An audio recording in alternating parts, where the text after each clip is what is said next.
First, let me introduce myself. My name is Bill Sailing, and I'd like to welcome everybody to our new online mountaintop learning program. And joining me today is Ken Alexander and Carl McCollman. Mountaintop Lectures has been hosting top speakers in theology, religion, spirituality, and science since 2010. COVID put an end to our ability to host in-person lectures, so we've adopted to use technology to continue to bring you speakers that will help you in your faith journey.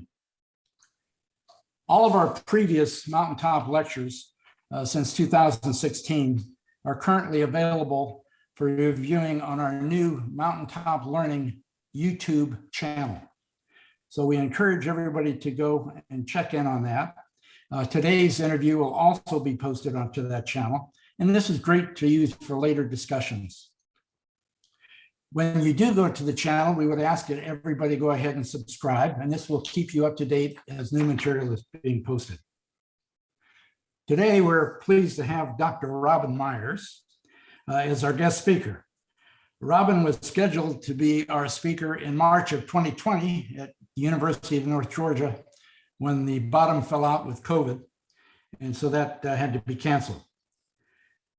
Robin is a prolific writer, having written 8 books on religion and culture. He is currently the pastor of the First Congregational Church in Norman, Oklahoma. He was the senior minister at Mayflower Congregational Church in Oklahoma City for 35 years.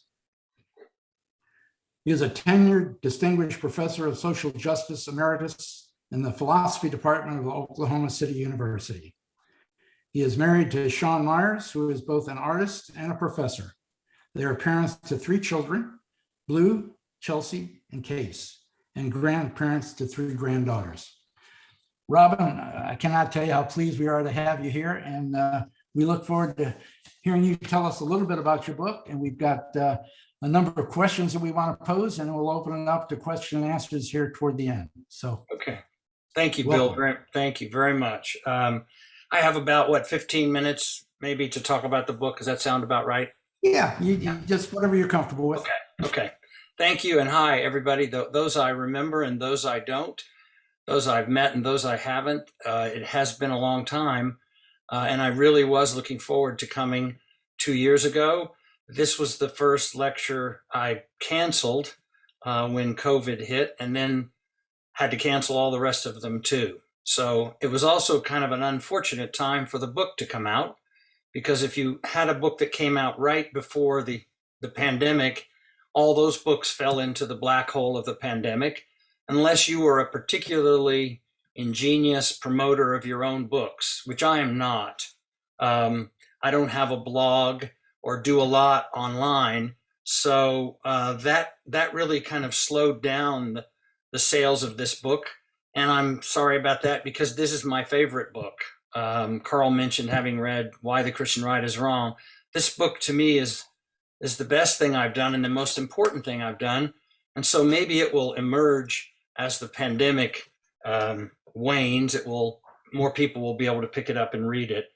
And I want to talk first about where the idea came from to write it, because people always ask, well, where do you get your ideas to write books? And honestly, they are exorcisms of ideas that possess me that I can't get rid of unless I write them out of my head. And in the case of the subject God, which is an absurd, impossible topic for anyone to write about, it's a stupid thing to even try to do. I told my wife, I said, I think I'm going to write my next book about God. And she said, well, that's terrific, Robin. At least you picked a small, manageable topic. And that's true. No one should ever try to do this. On the other hand, I spent my whole life talking about God and praying to God or praying about God. That was part of my problem. I was never sure exactly what I was doing when I was praying. I don't know if you've ever had that feeling. But I was supposed to know. And I was surrounded by people who were all supposed to know what they meant when they used the word God.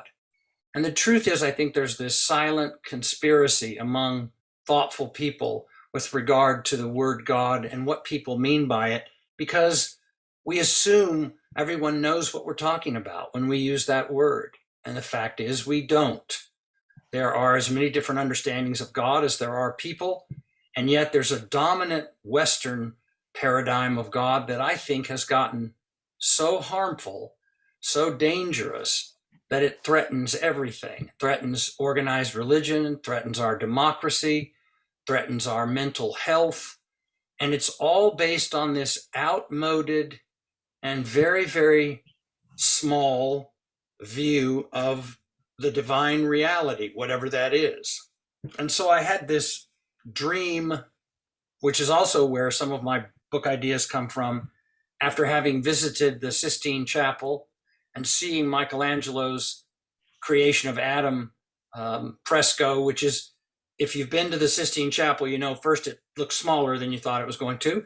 And then when you're standing right in the middle and you look straight up, there is the fresco, the creation of Adam. And you know that God is sort of lounging on a cloud surrounded by a bevy of angelic attendants, and maybe has Mary under his arm. Art historians are not sure if he's about to give Mary, that's Mary, the mother of Jesus, or if that's Eve, and he's about to give Eve to Adam as a gift. We don't know. But as you know, Adam is reclining rather nonchalantly, not looking too interested, and their fingers do not quite touch. And this is the most iconic image of God in the Western world. And in the gap, in that space, Western theology pitched its tent. Because what we promised to do was close the gap. We were going to tell you what you needed to know and what you needed to believe to make contact with God. A rather audacious idea. In the meantime, what did God look like? God was male.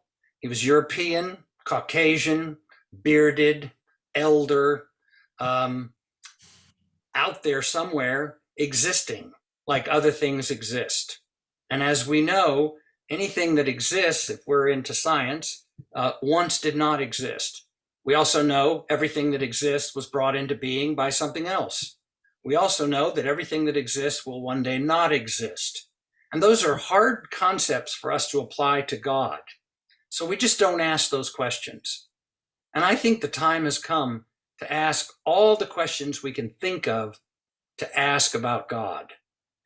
So I had this dream of this caretaker who worked in the Sistine Chapel, very common man, who heard a crash at 4 o'clock in the morning in his little sleeping quarters right off the Sistine Chapel, and ran into the room, and the fresco had fallen off the ceiling.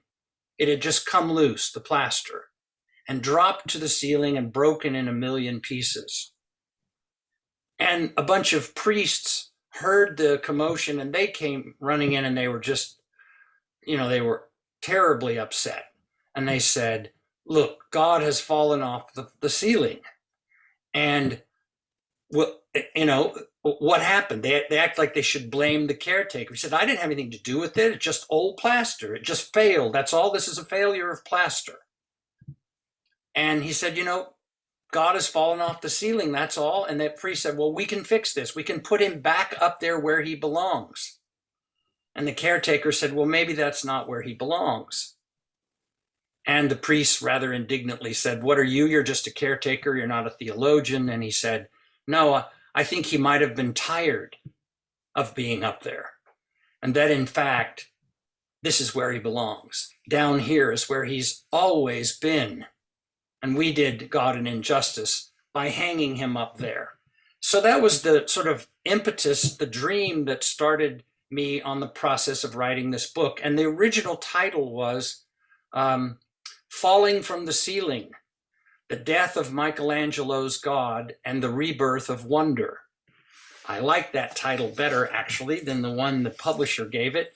But we don't get to decide that, as you know. So it came out with this title, Saving God from Religion, A Minister's Search for Faith in a Skeptical Age. But at least the God finger and the Adam finger are still there. So I'm pleased with that. And then I wanted to accomplish several things in this book.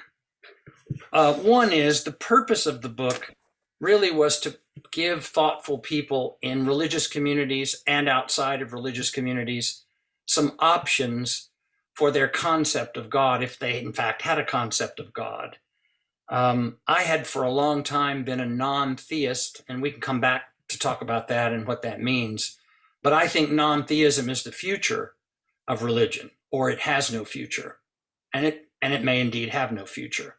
But I think if we remain theists, and if we keep positing a God mostly made in the image of humans, and if we continue to project upon that God all the things we like, we've decided are good, proposing that that God is on the side of our country in war, has given rewards to the right people and punished the wrong people, then I think we will perish. We will do ourselves in, and we'll march into that final battle claiming that God is on our side. So I did most of my work in my life on Jesus and the teachings of Jesus, and was interested in the historical Jesus. And I belonged to Westar, and I've gotten to hear Borg and Crossan and Spong and everybody. And I've been incredibly grateful to have had that opportunity. But I got to the point a few years ago when I decided that everyone was talking about Jesus, but nobody was talking about God. That we simply assumed there was this quiet conspiracy that everybody knew what we were talking about when we talked about the God revealed to us by Jesus. So I think we're going to have to shift our emphasis and surface some questions about what people think of when they hear the word God. So that was kind of what my purpose was, to give more options. And we can talk about some different names for God in our time together, if you all have some ideas, because I think new names are probably required, as well as new ways of praying. I wanted to do some synthesis in this book as well between science and religion. This was a big part of what I was trying to accomplish, because we have all these thoughtful people who love science, love the scientific method, know that it has brought amazing things to the world, and yet also know that science and religion have been historic enemies. I mean, from the very beginning, once the scientific method came along, and answers began to be offered for why all kinds of things happen, the church was immediately threatened, because the church was the solitary source of the reasons why everything happens. They would just tell you God did it. God did everything, or angels did it, or the devil did it, okay? And no one questioned the church about that. That was the sort of house the church built, and everybody lived in it, or they were in trouble, okay? Then science came along, of course, with Galileo and Copernicus, and said, well, you're wrong about the place of the Earth in the solar system, and we're not the center, and the sun is the center of our solar system, and all the planets revolve around it. And you know what happened to Copernicus? You know what happened to him? He was made to recant, and that's one of the most poignant historical moments if you read his forced confession. And then he was put in exile in a villa in Florence and made to read these psalms of penitence for his sins. And what was his sin? Being right. That was what he was guilty of, being right. And so the church feared, well, if he was right about that, what else are we wrong about? And so this whole conflict, science against religion, it continues to this day.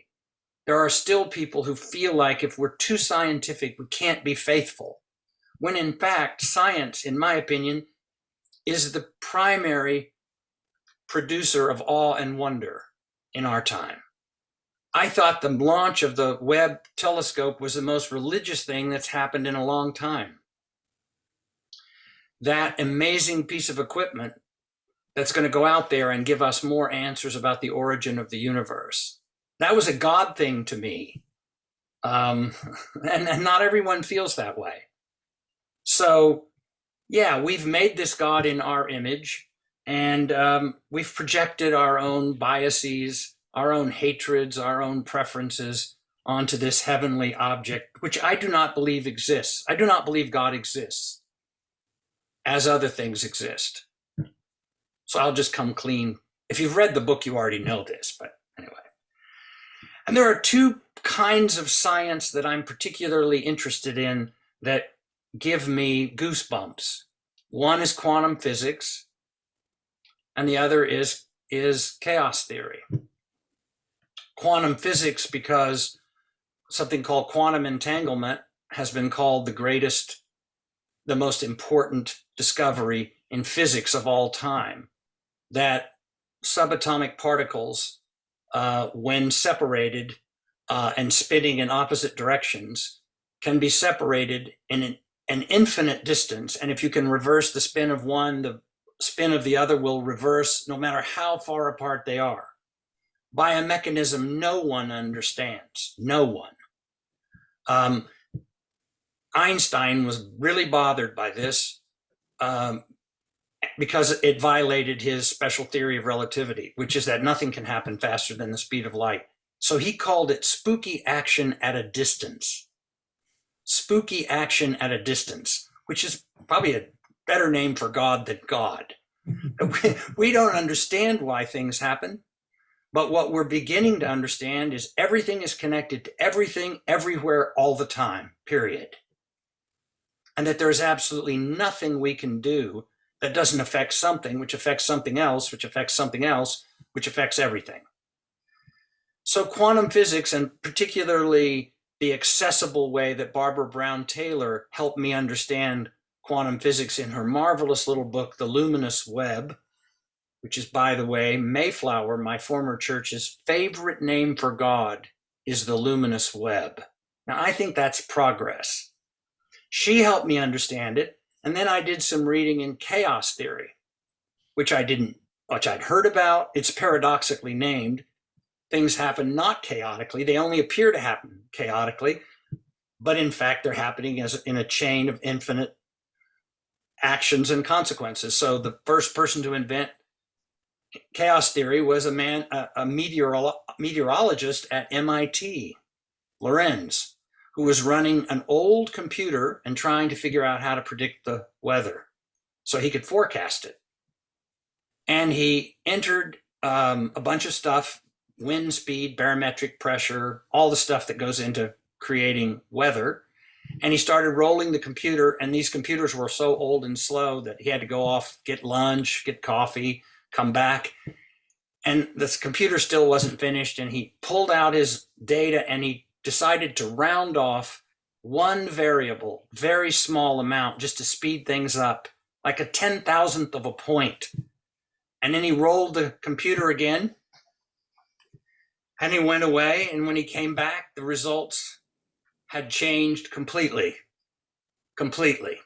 So what he decided was that there is no variable too small to affect complex systems.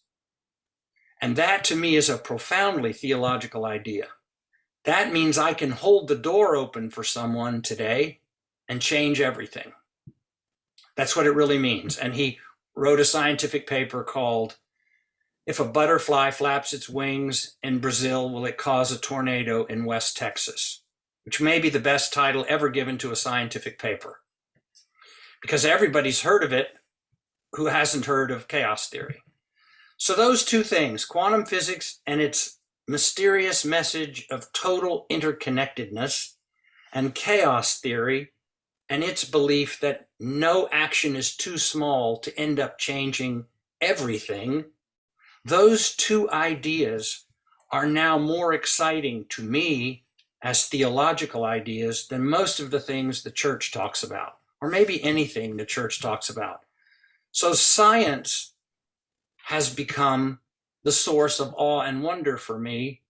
So how can I think of it as an enemy of the church?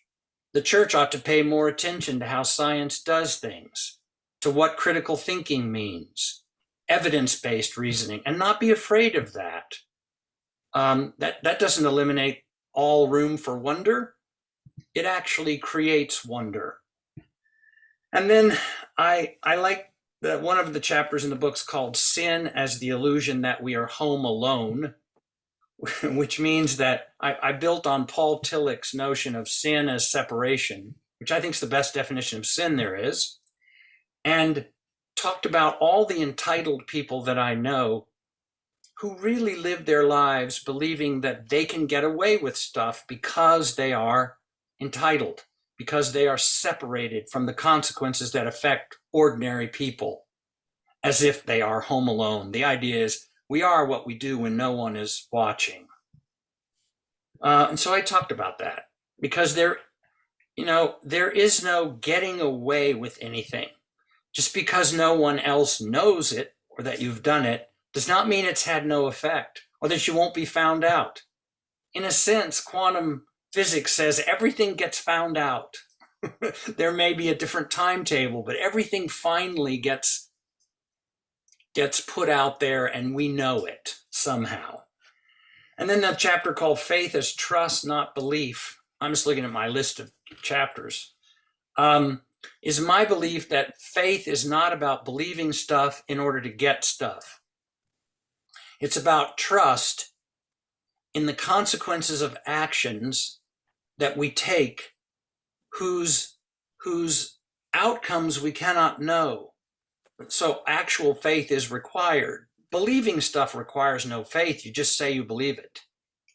And people are said to have great faith if they're absolutely certain of things, when absolute certainty renders faith unnecessary, right? If you're sure of something, you need no faith whatsoever.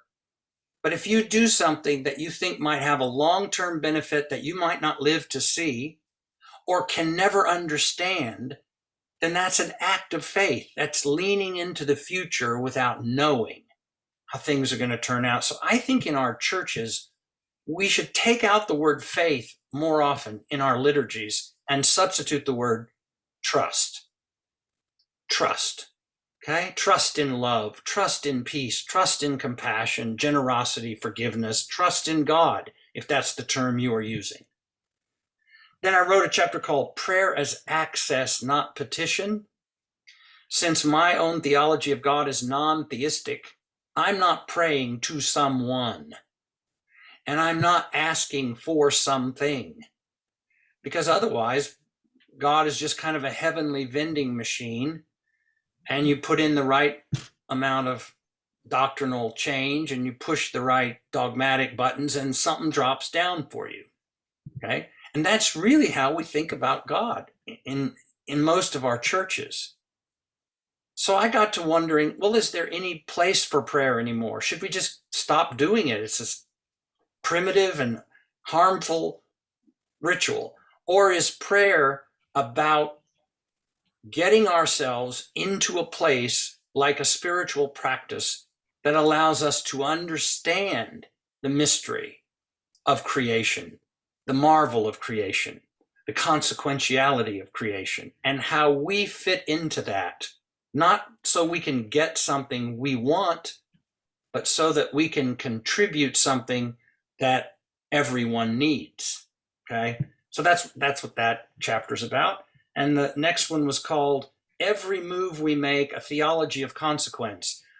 I got very interested in how much of church is about obeying, just like you obey your parents. In fact, the model of God is the model of the strict father for most people. It's daddy, it's big daddy in the sky, and he gets mad sometimes, and he's not happy, and he has his favorite children, and all the things you know about your own earthly father just got magnified and thrown out into heaven, and there you had God. I mean, really, that's a little oversimplified. But when God got mad, what did you have to do?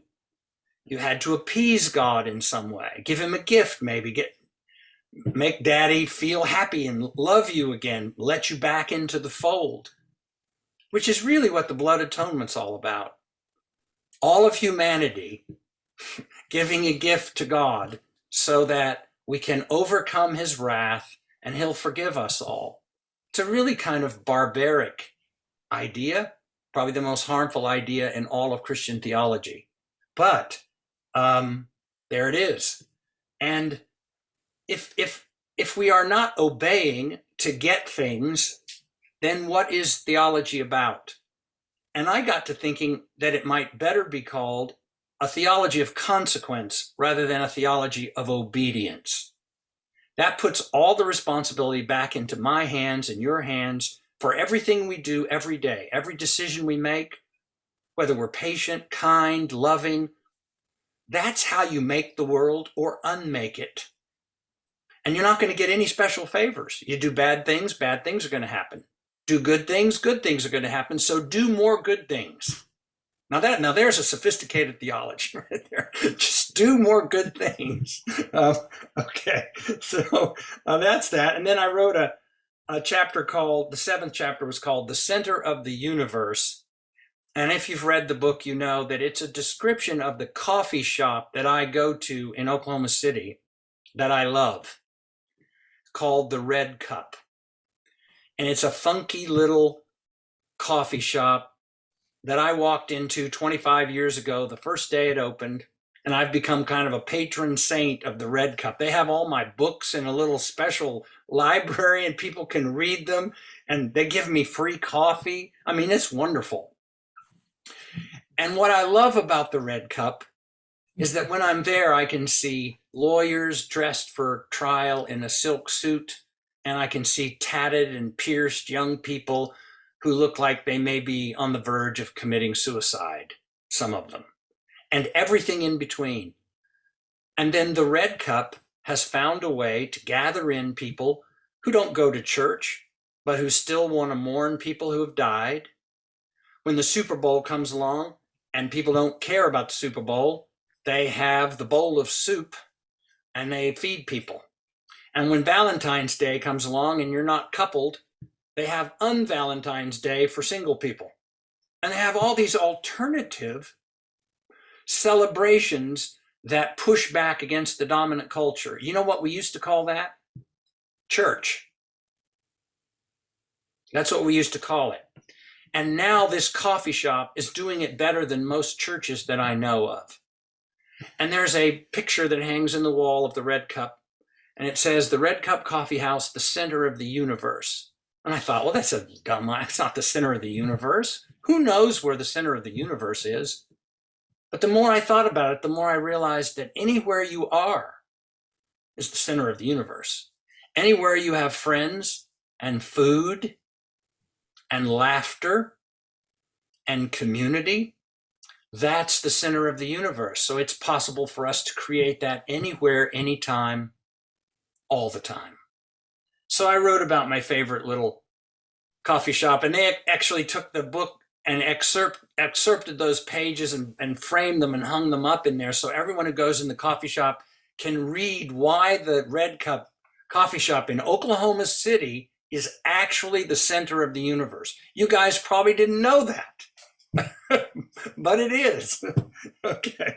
And the last thing, the epilogue, was called "Above Us Only Sky." You'll recognize that as a line from John Lennon's amazing song, Imagine, maybe my favorite song of all time. And if you listen to it, it's radical. You know, it got banned from being played in many places because it says, imagine there's no religion, no heaven and hell, no religion too, no hell below us, and above us only sky. And that just, because that's the abode of God, that's John Lennon saying, he's not up there. He's not up there. So can you imagine that? Can you imagine just us living for each other and for peace and harmony and to celebrate beauty in the world? Because if we did that, we wouldn't need some heavenly patriarch pulling strings. And in the book, I said, maybe God is not pulling strings, but God is the string, is the string. The very thing that binds all things to all things, that's what's holy. And the last thing I'll say, and I'll stop talking for a little while, is that I said in the book, I don't think God does anything. I don't think God does anything. But without God, nothing gets done. Meaning, God is what creates the infinite chain of consequences that occur when we make decisions about what the right thing is to do. And we don't need any more than that. Conservatives really should love this idea because it returns personal responsibility to human beings instead of making us dependent on some heavenly daddy. Okay?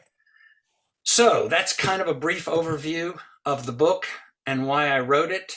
And it has a lot of stories in it. I wrote this in a more narrative format than I've written any of my previous books.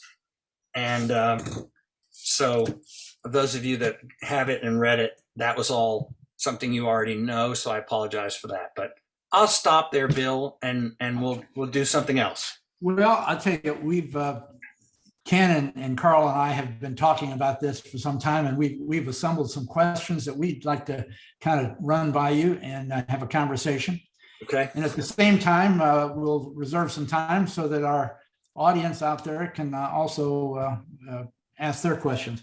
Okay. But, all of the books, and I've read your books, seem to show a distance between the institutional church, the teachings of Jesus, the community of faith, and how we can work together.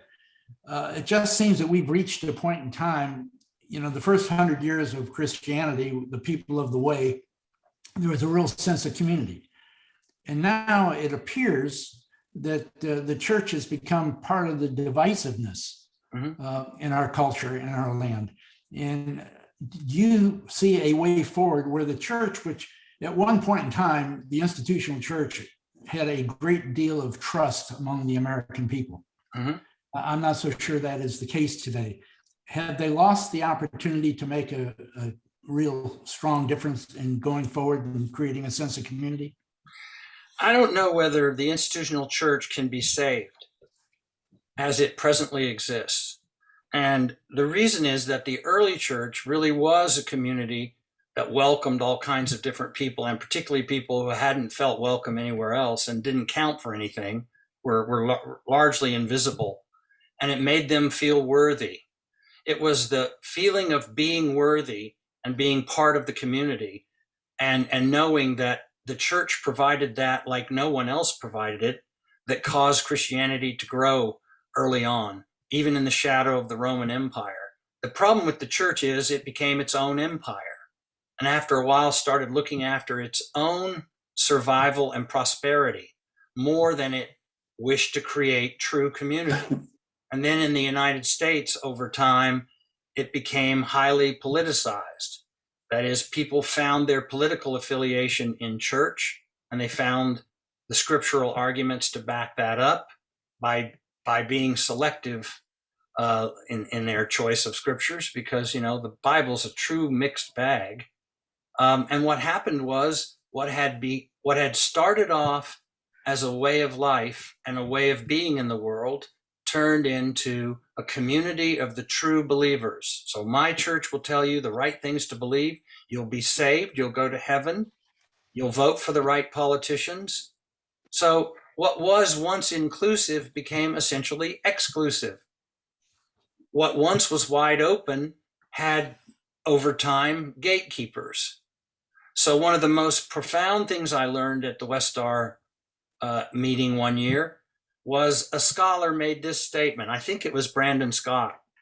He said, "You may notice that in the Sermon on the Mount, there's not a single word in the Sermon on the Mount about what to believe, only words about what to do and how to be in the world." Fast forward 300 years, a little over 300 years, the Council of Nicaea, and an emperor who wasn't even a Christian, Constantine, gets people together and says, you got to write a creed that will define what a Christian is so everyone will know, and we'll quit arguing about this. Because, people argued about Jesus from the beginning. So they produced the Nicene Creed. And guess what?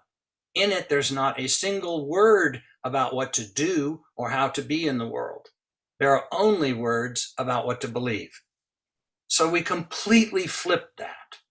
So the failure of the church was almost guaranteed when it became an institution looking out for its own viability and prosperity and power, because that was a direct contradiction of its original charter, if you will.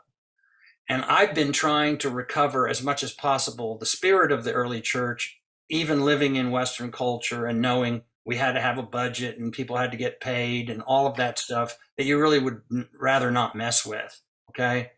So, yeah, I think there's an inherent contradiction in the teachings of Jesus and his non-institutional ways. He was anti-temple. I mean, he preached once in his own synagogue, his hometown synagogue. They tried to kill him. They tried to kill him. So he never set foot inside a church again, or a synagogue again, he never looked at another bulletin, if you want to put it in modern terms.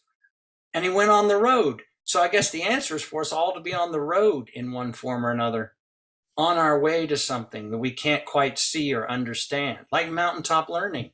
Who knows if this is going to work? We don't know, but here we are talking to each other. We're trying to talk about important things and keep up with each other. So yeah, Bill, I think our trouble, 82% of Christian evangelicals voted for Trump. And Trump really is the answer to the question, what would Jesus not do? So this is a bad situation. I mean, you can understand why young people are just leaving in droves. They say, well, I've been to church, I've looked at those people. I don't want to be like those people. So, by your fruits you shall know them and all of that.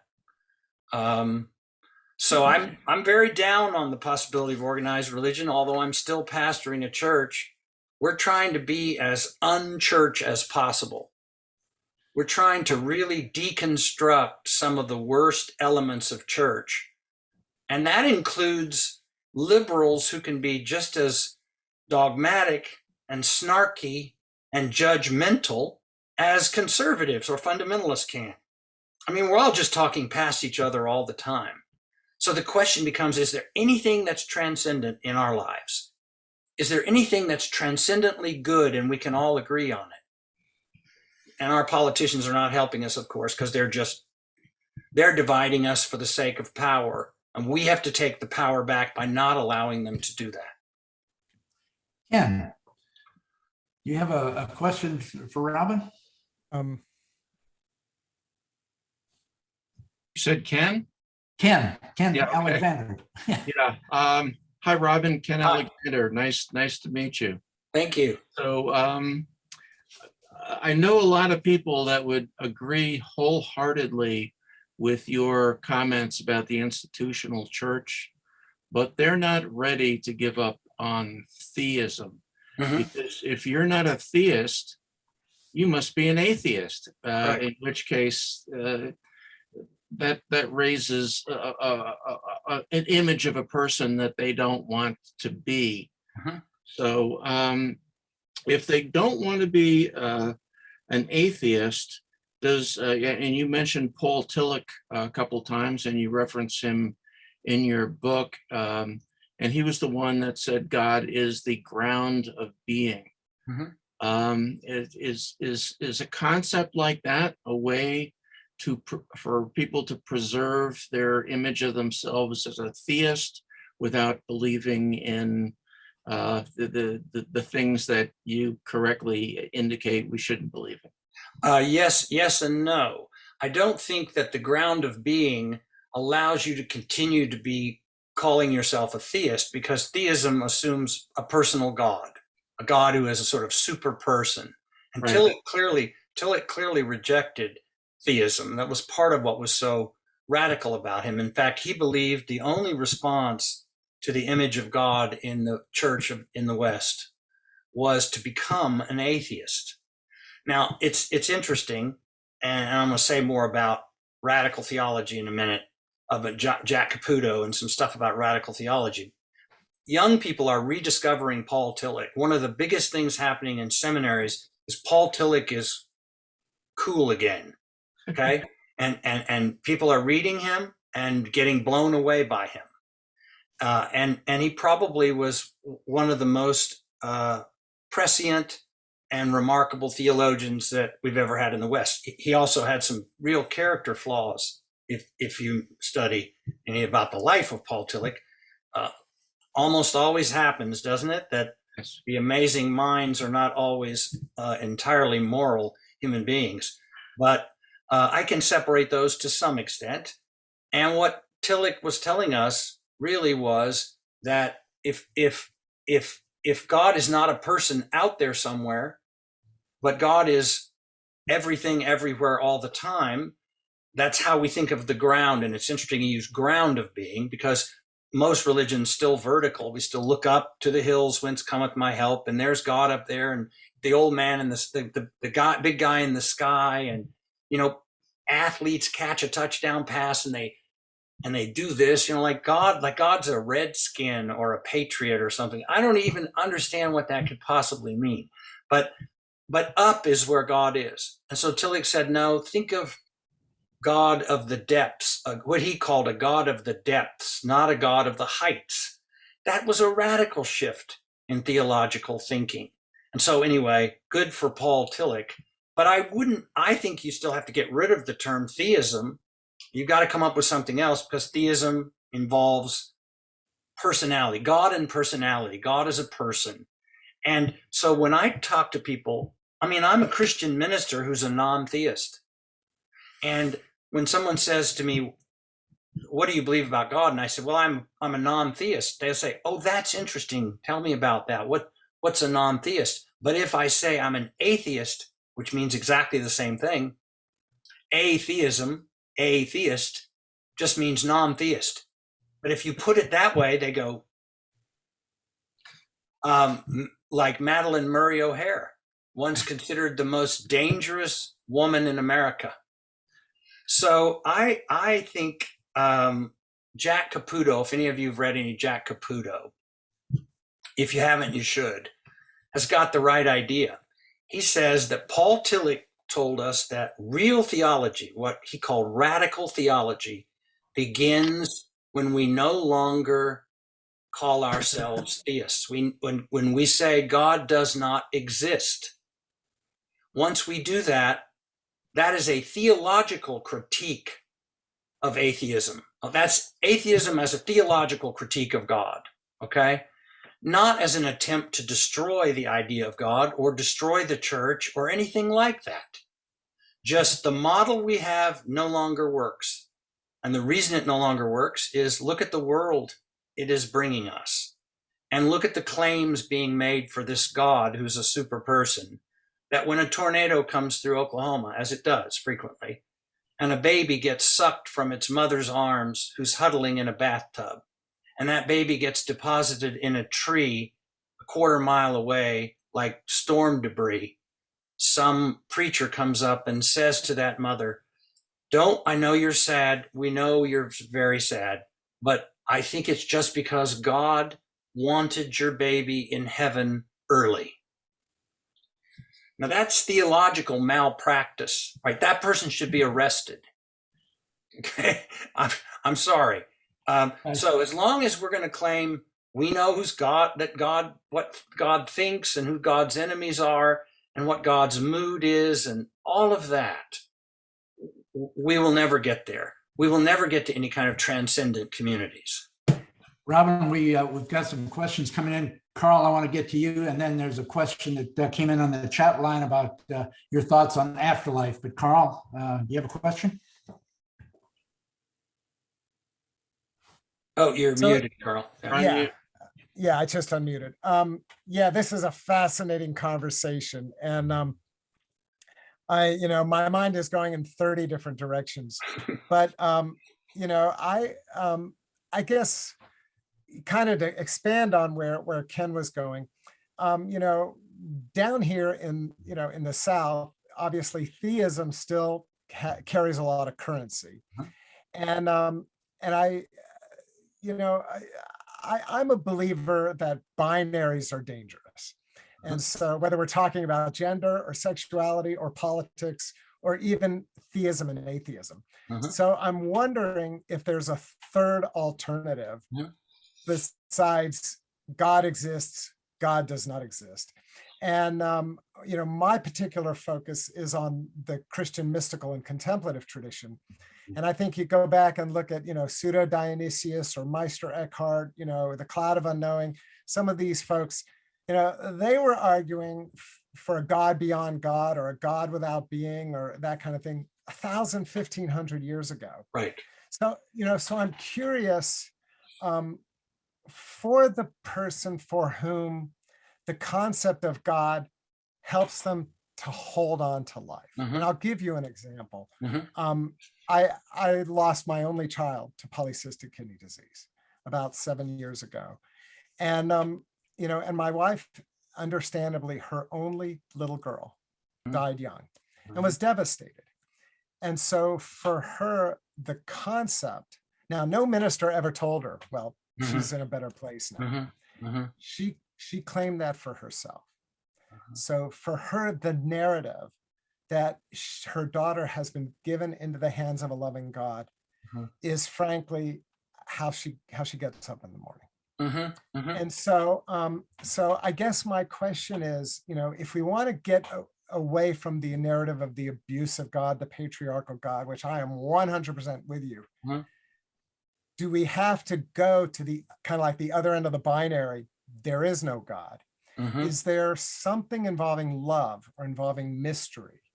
Right. That maybe it's a middle ground. So I'm just curious, some thoughts you Yeah, might have. that's a great question and a great example. I lost my own mother last Thursday.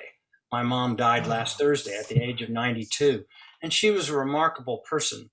And when the chaplain came in to the hospital room to talk to her, said, I think, "Are you a believer?" My mom said, "Well, I'm not a believer in the God of religion." This is my 92-year-old mother. And he said, "Well, have you been to the Holy Land?" And she said, no, I've never been much interested in going to the Holy Land. I don't care to go where Jesus walked, but I think we should all pay more attention to the things Jesus taught. So I think at this point, the chaplain's backing out of the room. but this kind of thing comes, I have a genetic propensity for this. And Carl, I don't believe in a personal God, but I do believe in a transcendent holy mystery in the universe. So if whatever you want to call it, and we're always trapped inside of language, right? It's always going to fail us. When we come up with different names for God, they will end up failing us because this is an idea that cannot be named or known, right? It only can be experienced. So if God is in some way love, which is one metaphor we use, or God is the transcendent mystery of all creation, because I consider myself a creationist theologian. I'm like Matthew Fox. I think there's a lot to be said for that. Then in fact, every time we lose someone, we lose them back into the same reservoir of love from which they came. And they're probably, maybe, although I don't know, going to come again as someone else, never knowing that they were anyone before. But that this concept of going round and round and love being the only constant, however you understand that or name it, that's what I'm interested in preaching and teaching about. That's the luminous web. That is the luminous web. And like I said, one of the questioners came in on the chat asking your thoughts on the afterlife, and then Jim High also wanted to ask the question.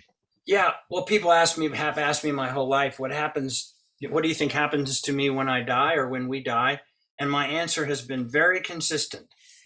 I don't know. I'm supposed to know because I'm a minister. But it would be a lie to say that just because I went to seminary and read some books, that I know what happens to people when they die. I have absolutely no idea. And that doesn't mean nothing happens. That means I don't know. And that's another place where faith is a kind of important thing to rename trust. I trust that there was a reason for my life, and I trust there's a reason for my death. And yeah, so that's what I would say. Well, Rabbi Shapiro, in response at a elementary school, I understand, he told me one day, the child asked him about what happens when I die. Right. And he used the analogy of the ocean. That each individual is a wave in the ocean, separate and distinct, but part of the ocean. And when you crash on the shore, you go back into the ocean. It's one and the same. Right. And so, if you look at the science, it comes up and so we're all part of stardust, and matter never goes away. Right. Just changes form. That's right. Yeah, I like it. Jim High, are you out there? Can you unmute and ask your question?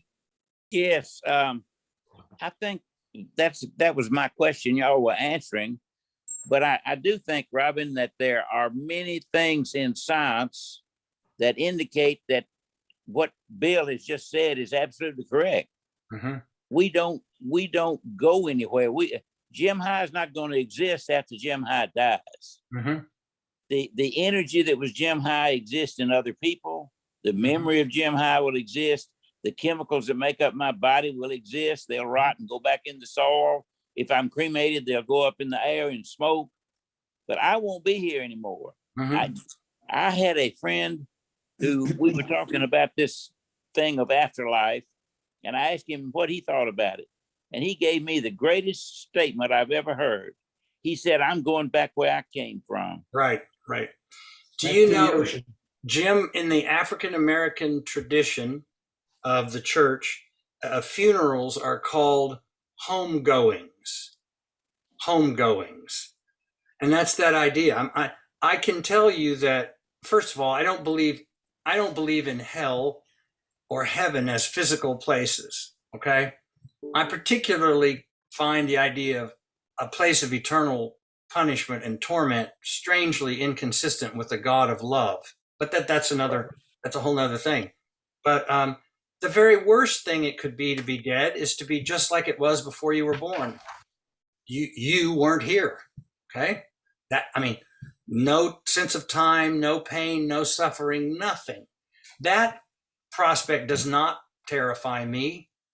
There are other options, of course, about things that could happen. But the idea of being dead, if it were exactly like I was dead before I was born, for all practical purposes, then I would be fine with that. I think it's amazing I arrived at all.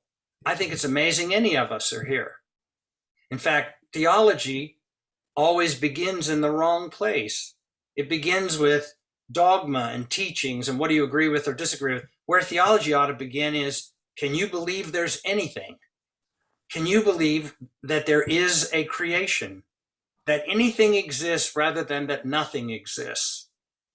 And what existed, if you guys want to watch a great YouTube video, I recommend something called The History of the World in 18 Minutes.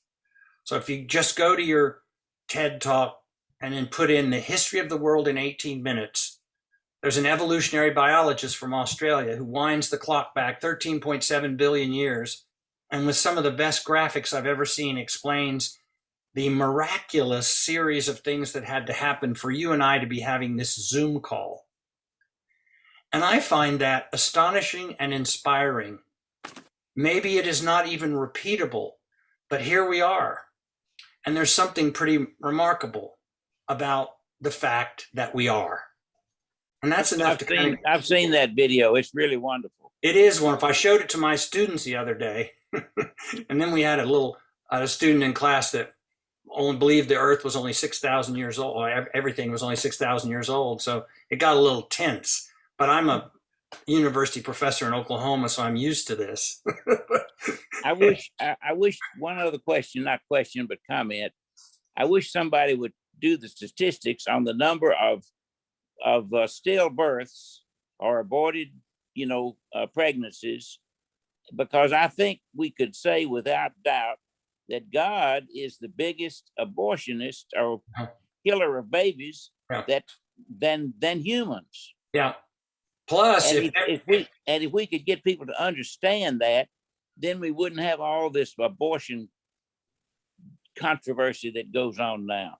Yeah, the opening story in my book is about a woman whose baby died in her womb, and she called me to come to the hospital to baptize the baby after it was stillborn. That was one of the most unusual. You talk about not knowing what to say. That's where the dogma of the church and the information of science are clashing. Right. Right. Robin, on your page 140, This is something I have to deal with at home because Fran and her meditation practices, she's been encouraging me without much success. But you say prayer is a verbalized form of meditation, and the object is not to get an answer, but to shift consciousness, to interrupt the mundane, to mitigate selfishness, to admit that we are addicted to illusions of control and infatuated with immortality. Of course, this is also Carl's bailiwick, but I thought that was, and Philip Gully, which is a Quaker that spoke to Mountaintop here several years ago, when asked how could he describe prayer, and I think Rabbi Shapiro said this: the best form of prayer is silence. Mm-hmm. Yeah. Would you and Carl like to comment on that? Carl, you go first. Well, in the interest of silence, I don't think I should say anything. That's right. We were not able to trick him, Bill. He did not fall for that. Well, my wife, Sean, who's been a minister's wife and all that teaches you, and has said that there are too many words. We're too in love with words, and she's an artist, and she thinks that silence is the greatest incubator of inspiration that there is. Because when we're talking, we still haven't gotten completely over ourselves, because we got something clever to say. Here I am trying to say clever things. So. Okay. Well, at this point, if anyone has a question who is on our audience here today, if you'll raise your hand or just speak out, now is the time. I have a comment. I am very interested in Kirlian photography and holographic stuff, and that sort of describes the mystery of energy in my understanding. I mean, if you can take a picture of a leaf that has been torn apart and part of the picture is still there, that's kind of amazing, and it's sort of a signpost to energy of something. That's really amazing. Yeah, that's a great point to make. I hadn't thought about it that way. Anyone else? I'll ask a question if that's all right. Of course. Hi, Robin. This is Sherry Kling. So nice to hear from you. I really appreciate your lecture and look forward to reading your book.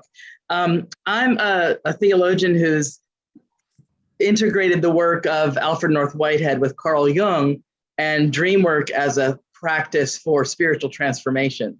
So my question reflects a little bit of that. There are many in the sort of Jungian world talk, especially Hillman talks about the psyche as having to sort of personalize the gods or the sacred forces in our lives. Richard Rohr refers to God as reality with a face. So I find myself seeing God as both completely impersonal and also intimately personal in the sense of being something bigger than me that loves me. And so if we've experienced something sacred as being for me, for us, life positive, moving me toward wholeness, moving others toward wholeness, then how would you describe that without using theistic language? Well, I think to go back to Carl's point about about the danger of false dichotomies, which I think you've also expressed very, very well. When we dream, of course, our defenses are down. Our ego has kind of been shelved momentarily in the dream state. And so all kinds of things kind of come creeping in there. And I totally understand why we are persons. So how are we supposed to even imagine a divine force that is not personal? We are persons. We need that force to be in some way personal. So however you can do that without creating, I think the danger comes when we create a very specific image of God, maybe through art or iconography or something that is always male, always sort of European, bearded, tempestuous, person that we have to crawl into the throne room in all our guilt and shame and unworthiness to petition to be saved. I think that's the extreme that I'm concerned about. But I think if a person thinks of God as having a face, I think that's a good definition. That does not still mean to me God is a super person. It means I can only relate to that mystery in personal terms. Okay? That's great. I appreciate that. And good luck with your work. Thank you. Thank you. I'd love to have a chat sometime. Okay, maybe that'll happen in actual real in one another's presence. That's right. That'd be awesome.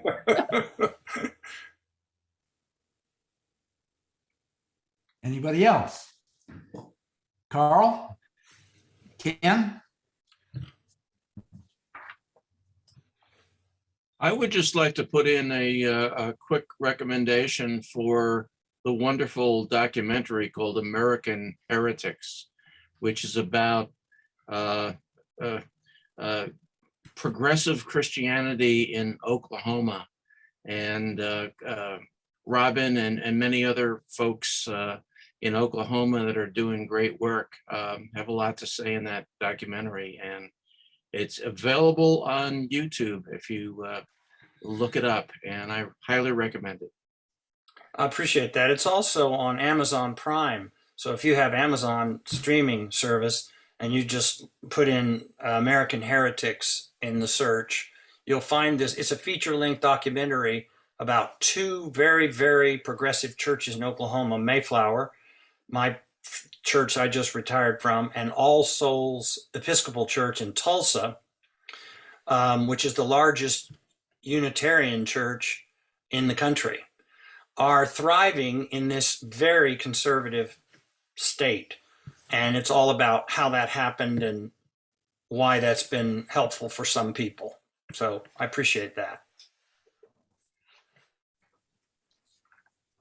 You used you had a quote in your book on page 192 saying the most destructive theological myth in the church, that faith can be personally redemptive without being socially responsible. I know that Mayflower has spent a great deal of time and effort over the 35 years that you were at its head of being socially responsible. How can that manifest itself throughout a wider Christian community? Well, we should never have split the two apart, that there was personal redemption and then there was social action. And some people who are saved may go out and help at the bread line or something. We keep talking about false dichotomies. It was William Sloane Coffin who said, faith cannot be personally redemptive without being socially responsible. So I took that line from him. And what he said was, it's fine for us all to rescue someone who's drowning in the river, but it would be also a good idea after we'd gotten that person out and saved their life to go upstream and see who is throwing people in. The two things cannot be separated. Today's right says it's great for churches to help poor people and to feed poor people and to go on missions. They think that is fantastic. To treat the individual cases of poverty and injustice, but no to the idea that you would want to know what caused those people to be poor in the first place. So it was Bishop Don Camarahelde said, when I help the poor, they call me a saint. But when I ask, why are they poor? They call me a communist. And I think this division, this artificial separation between I'm redeemed and now what? I just wait around to go to heaven, and maybe I convert other people to my way of thinking so they can go to heaven? Or are we supposed to then be sent out? I mean, the whole gospel is a going out. It has very little to do with how's it going with me.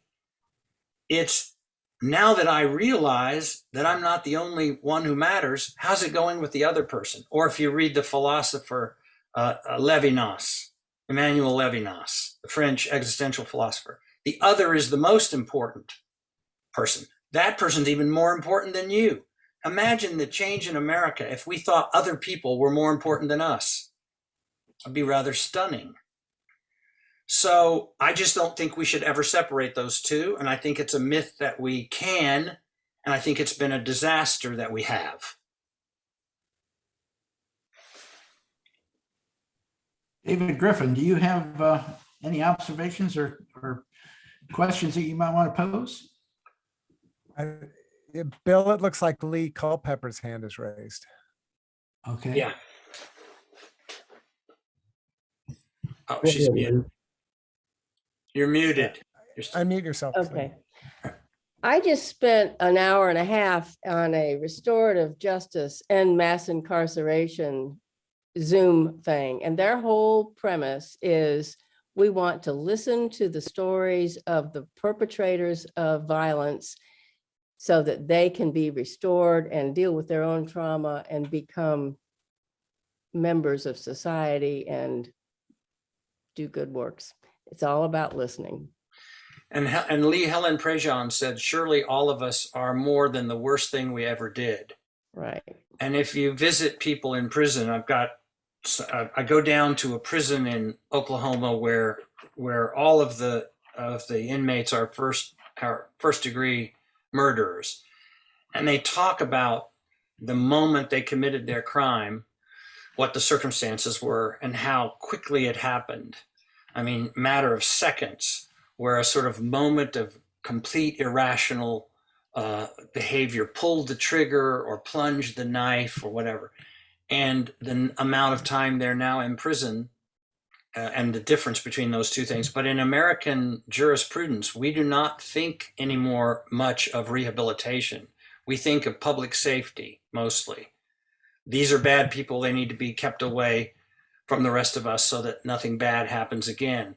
But we do seem to give up on the possibility that they could lead a new life, and they could eventually both pay for their crime and serve society when they get out. That's a tough one, but we've actually seen some progress in Oklahoma in the sort of throw them in prison and throw away the key, lock them up, throw away the key, has given way to a lot of belief that if there had been some early childhood education and some mental illness treatment, some mental health treatment, and some other advantages, that they never would have ended up in prison to begin with. But we have a scriptural injunctive, if you will, to visit those in prison as if we were there. Dadgummit, there's some stuff in there I just wish wasn't in there. I did a sermon series once called Things I Wish Jesus Had Never Said. Like, give to everyone who begs from you. That's right there in the Sermon on the Mount.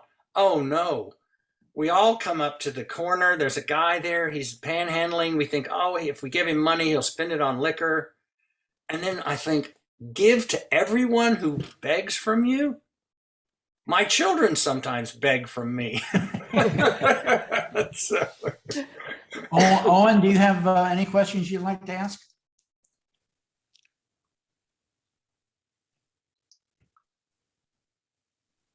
You got to unmute. Okay, yep, yeah, I'm trying to find the right button. No questions, but I'll just say how much I've enjoyed the discussion. Found it very stimulating and enlightening. Thank you. Thank you, Owen. I appreciate that very much. Robin, David Griffin. Yeah. Hi, David. Creation theory Mhm. and your chaos theory. Mm-hmm. We read that God brooded over the chaos Mm-hmm. and separated that. What if one said that instead of God creating everything, God came out of the chaos, sort of like Eckhart's God on the birthing bed, where God is that the process of evolving and creating. Thoughts about that? I love the idea. I think you put it very, very well, and I would be open to that. We've tended to think God had to be pre-existent and Right. cause everything to happen. We could shift our thinking to God coming out of the chaos and being represented by the best that we're able to do sometimes too. I just want to put responsibility back into people's hands, because I live surrounded by people who think they have no control over anything. And what's going to be will be, including the death of the only planet we have. I mean, if they say, if God wants to do that, God will do that. But we're the ones who are doing that. So it's like returning a gift unopened. Anyway, yeah, I love that. Thank you. Any other questions? We're coming to the end of our time. Well, thank you for joining us. I hope you find it as beneficial as I did. And we will do this again. We have a confirmed date of May 25th with Brian McLaren. Oh, great. And so we will be making you aware of that. We've got some other exciting things coming. Check out the Mountaintop Learning YouTube channel. Okay. Please subscribe when you do so, and that will alert you to when we have new material posted. Great. And thank you very much for joining us this afternoon. Thank you, Bill. It was my pleasure. And I will send you the link to American Heretics as well. You can share that with everyone. Thank you. Thank All you, right. Rob. Bye, Thank you Robin. guys. This is wonderful. Good seeing you again. Love you Bye. all. Love you. Thank you. Thank you. Thank you. Welcome. You're welcome. Robin. Yeah. Thank you. You're welcome. After 35 years. Yeah. That's a long time. And the impetus was? Well, the impetus was complex. One, I had an associate minister who was ready to be senior minister. The And lady? yes, she is someone that's in the movie, so you can see her there. And she thought that her time had come and that my time had gone. And which I understand. I would have preferred somehow that it went a little more smoothly at the end, but it is what it is, and it was probably time for me to move on to something else. And I've landed in this little church in Norman, so I'm very happy about that. I'm still teaching full time at the university, and courses in ethics and rhetoric. I would have loved to have sat in on the board of regents or whoever it was in that hiring church. Yeah. To see exactly if they understood the tornado they just bought. Well, yes, I think they know. They're probably the most liberal group in the city of Norman, which is part of the reason they're so small.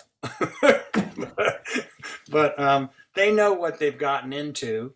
And actually, I would prefer to try to warm up a liberal church than get a conservative church to be more critical and intellectual. In other words, I like liberal people that I can work the heart thing on, because they've already got a lot of other things figured out. But, knowledge is not redemptive. So you can be really smart and still not be a good person. So. Isn't that the truth? Mm-hmm. Well, thank you very much. Absolutely. Absolutely. Bye, you all.